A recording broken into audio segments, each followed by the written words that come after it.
बुढ़े बाप की आंख भर देने वाली कहानी।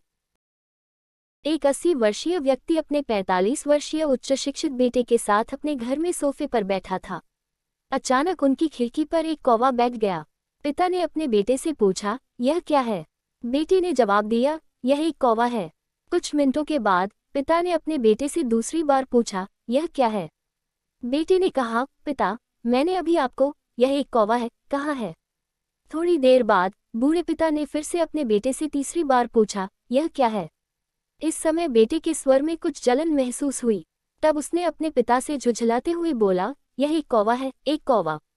थोड़ी देर बाद पिता ने फिर से अपने बेटे से चौथी बार पूछा, यह क्या है?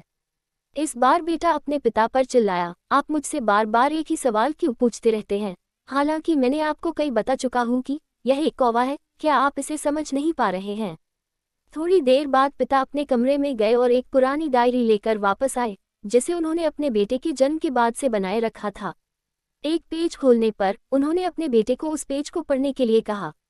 जब बेटे ने इसे पढ़ा तो निम्नलिखित शब्द डायरी में लिखे गए थे, आज मेरा 3 साल का छोटा बेटा सोफे पर मेरे साथ बैठा था, जब खिड़की पर एक कौवा बैठा था। मेरे बेटे ने मुझसे 23 बार पूछा कि यह क्या है, और मैंने उसे 23 बार जवाब दिया कि यह एक कौवा था। मैंने उसे हर बार प्यार से गले लगाया और उसने मुझसे 23 बार फिर से वही सवाल पूछा। मुझे इस बात से बिल्कुल भी चिढ़ नहीं हुई कि मैंने अपने मासूम बच्चे के लिए प्यार महसूस किया है। जबकि छोटे बच्चे ने उससे 23 बार पूछा, यह क्या है? पिता को 23 बार पूरे सवाल का जवाब देने में कोई जलन महसूस नहीं हुई, और आज जब पिता ने अपने बेटे से सिर्फ 4 बार यही सवाल पूछा तो बेटे को चिढ़ और गुस्सा महसूस हुआ।